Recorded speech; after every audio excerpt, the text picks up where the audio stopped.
Bonjour et bienvenue dans ma nouvelle vidéo. Dans cette vidéo, on va voir ensemble qu'est-ce que la foi biblique. Mais pour commencer, on va déjà voir qu'est-ce que la foi selon le monde. C'est simplement le fait de reconnaître intellectuellement et ou publiquement l'existence de Dieu, ou d'un Dieu, n'importe quel Dieu d'ailleurs, ou comme moi, d'un être supérieur qui régit l'univers.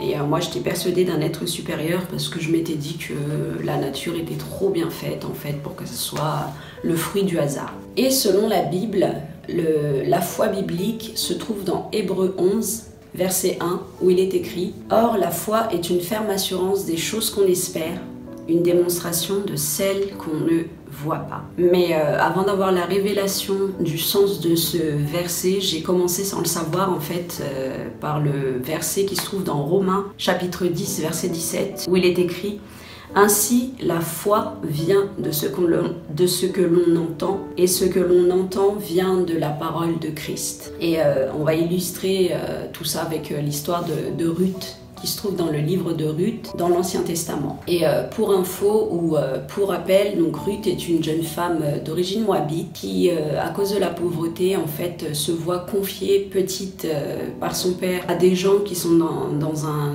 genre de monastère qui éduquent et qui élèvent des fillettes jusqu'à l'âge adulte pour qu'elles servent en fait leurs croyances, leur Dieu. Je vois ça un petit peu comme des nonnes en fait, comme un monastère de moines.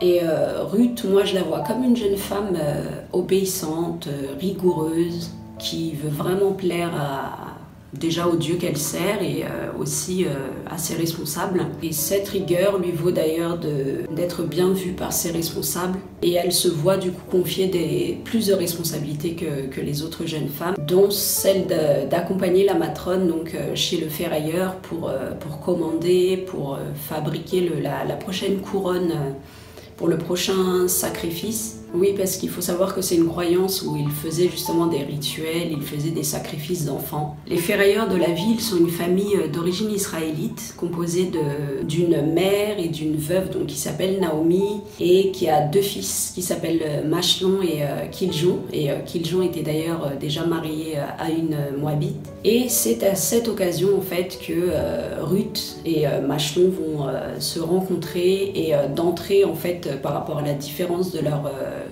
leur culture et de leurs croyances, ça va un peu mal se passer, on va dire. Et justement, à l'occasion de la fabrication de cette couronne, ils sont amenés à se revoir plusieurs fois. Et lors de ces rencontres, ils vont discuter un petit peu de leurs croyances mutuelles. Au départ, Ruth, elle est très réfractaire en fait à la croyance de Machlon. Mais au fur et à mesure qu'ils se voyaient, d'ailleurs, ils continuaient à se voir en cachette. Après que l'histoire de la couronne soit réglée, ils continuent à se voir tous les deux en cachette, à discuter, et au fur et à mesure qu'ils se voient en fait ils tombent amoureux. Plus Ruth voyait Machlon, plus Machlon lui parle de son Dieu, et plus elle commençait à croire en fait à ce Dieu d'Israël, jusqu'à même remettre en cause, remettre en doute en fait sa propre croyance.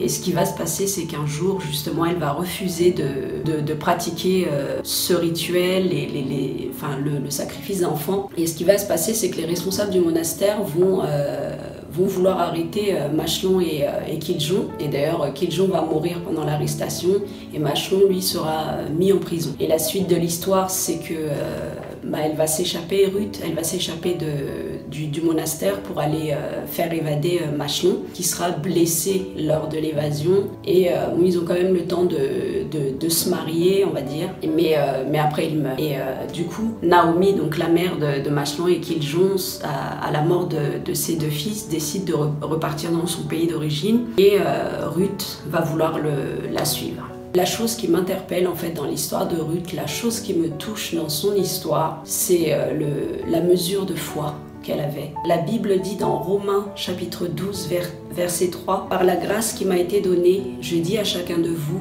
de n'avoir pas de lui-même une trop opinion, mais de revêtir des sentiments modestes, selon la mesure de foi que Dieu a départie à chacun. » Donc chacun au départ reçoit une mesure de foi de la part de Dieu. La Bible dit même qu'avec une foi comme un grain de moutarde, on peut déplacer des montagnes. C'est vraiment cette mesure de foi-là qui m'a touchée en fait en Ruth, parce qu'elle a saisi cette petite mesure de foi, notamment lorsque Machlon lui parlait de son Dieu, puis quand elle décide de suivre sa belle-mère. Et d'ailleurs, je vais vous lire la discussion entre Naomi et Ruth, chapitre 1, versets 15 et 16. Naomi dit à Ruth, « Voici, ta belle-sœur est retournée vers son peuple et vers ses dieux. Retourne comme ta belle-sœur. » Ruth répondit, « Ne me presse pas de te laisser, de retourner loin de toi. Où tu iras, j'irai. Où tu demeureras, je demeurerai. Ton peuple sera mon peuple et ton Dieu sera mon Dieu. » Elle a dit tout ça, elle veut faire ça en fait malgré les obstacles, malgré les situations, malgré les circonstances en fait qui auraient pu l'en dissuader, parce qu'il faut savoir que Naomi et sa famille à la base ils ont quitté leur pays à cause de la famine, de la pauvreté. C'est pour ça qu'ils sont venus vivre dans le pays des Moabites. Et la deuxième chose, c'est la persécution qu'elle allait subir dans le pays de Naomi, puisqu'il faut savoir que le peuple de Naomi à cette époque-là détestait les Moabites et ils pouvaient même en arriver jusqu'à les tuer quand ils en croisent. La dernière chose aussi qui aurait pu être un obstacle pour Ruth en fait d'y aller, c'est que Naomi elle est âgée et pourtant si elles vont vivre ensemble, il faut bien subvenir à leurs besoins, et du coup c'est elle qui allait du coup devoir travailler. Et il faut savoir que comme elle a grandi dans un monastère, c'est pas quelque chose qu'elle a l'habitude de faire, d'aller travailler. Mais là où elle a vraiment saisi la mesure de foi qu'elle a reçue de Dieu, c'est que malgré tous ces obstacles, malgré ces circonstances-là, en fait, elle est quand même allée.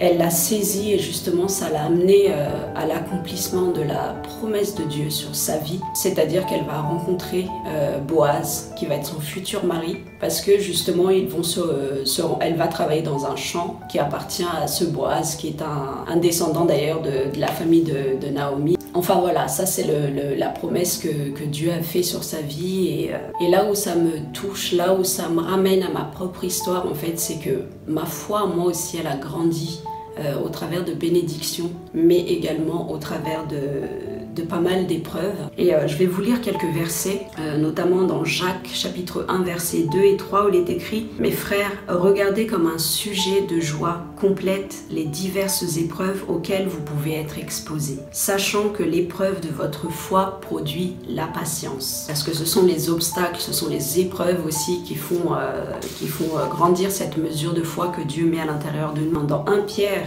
chapitre 1 verset 7, il est écrit « Afin que l'épreuve de votre foi, plus précieuse que l'or périssable, qui cependant est éprouvée par le feu, ait pour résultat la louange, la gloire et l'honneur lorsque Jésus-Christ apparaîtra. » Tout ça pour vous encourager en fait à saisir cette mesure de foi, aussi petite soit-elle, que Dieu a mis en vous, à marcher avec cette foi-là. Et un verset tout de suite là qui me vient en tête, c'est quand Dieu dit à Moïse en fait d'aller, va avec la force que tu as, parce que Moïse, quand il était appelé par Dieu à accomplir en fait la mission de sortir son peuple d'Égypte, il était très timide, il bégayait et il n'avait pas du tout confiance en lui, et Dieu lui a dit va avec la force que tu as. Et dans 1 Corinthiens chapitre 5 verset 7, il est écrit car nous marchons par la foi et non par la vue. Il faut marcher avec la foi. Dans Matthieu chapitre 21 verset 22, il est écrit « Tout ce que vous demanderez avec foi par la prière, vous la recevrez. » Dans Jacques 5 verset 15, il est écrit « La prière de la foi sauvera le malade.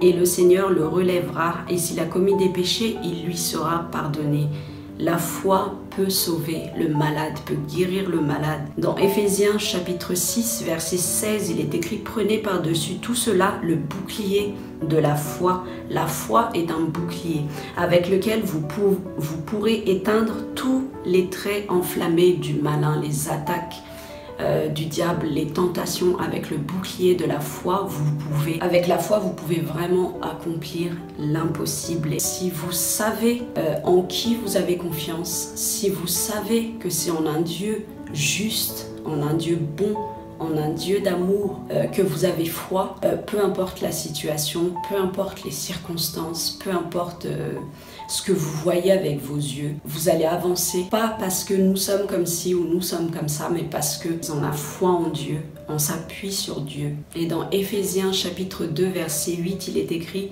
car c'est par la grâce que vous êtes sauvés par le moyen de la foi.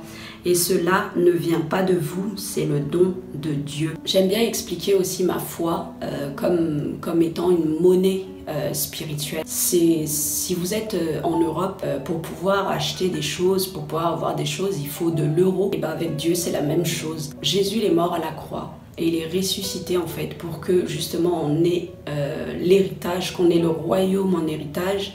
Et c'est déjà accessible. Mais sans la foi, en fait, ces choses-là, on sait juste intellectuellement qu'on les a et c'est pas une réalité parce que parce qu'on est pauvre. Quand on n'a pas de foi, en fait, c'est comme si on va à Leclerc et on peut rien acheter, on les voit, mais on peut pas les acheter parce qu'on n'a pas d'argent. Et la foi, ça marche exactement de la même manière que tout ce que Jésus il a acquis à la croix, toutes ces choses-là, on y a droit. C'est notre héritage en Christ, mais parce qu'on n'a pas la foi, parce qu'on est pauvre en foi, en fait, on ne peut pas les saisir. Dans Galates, chapitre 3, verset 26, il est écrit « Car vous êtes tous enfants de Dieu par la foi en Jésus-Christ ». C'est exactement ça. Quand vous savez que vous êtes un enfant de Dieu en Jésus-Christ, vous êtes riche en foi, vous êtes riche en argent spirituel. Et juste pour finir, on va lire quelques versets aussi qui se trouvent dans Hébreux 11, verset 6, donc la suite de la définition de la foi biblique. Il est écrit « Or, sans la foi, il est impossible de lui être agréable. Sans la foi, il est impossible d'être agréable à Dieu. Car il faut que celui qui s'approche de Dieu croit que Dieu existe et qu'il est le rémunérateur de ceux qui le cherchent. » Dans Romains, chapitre 1, verset 17, il est écrit « Parce qu'en lui est révélée la justice de Dieu par la foi, pour la foi, selon qu'il est écrit, le juste vivra par la foi. » Je vous parlais de vie en abondance dans mes vidéos précédentes. C'est par la foi que déjà on est déclaré juste. Et c'est par la foi aussi qu'on vit. C'est par la foi qu'on achète, entre guillemets, les choses pour lesquelles Jésus est mort. La vie en abondance, c'est par la foi qu'on saisit tout ça. Et dans Romains chapitre 5 verset 1 justement il dit « Étant donc justifiés par la foi, nous avons la paix avec Dieu par notre Seigneur Jésus-Christ. » Mon encouragement aujourd'hui pour vous, c'est que comme Ruth, Dieu a certainement mis une mesure de foi à l'intérieur de vous. Il faut saisir cette mesure de foi. La Bible dit que Dieu ne permet pas des choses dont il sait qu'on ne supportera pas. Quand Dieu permet quelque chose, c'est parce qu'il nous sait capable de le supporter. Quand Dieu fait une promesse, il l'a déjà accomplie, donc il ne va pas promettre que vous allez avoir telle ou telle chose, que vous allez accomplir telle ou telle chose si lui-même ne l'a pas déjà accomplie.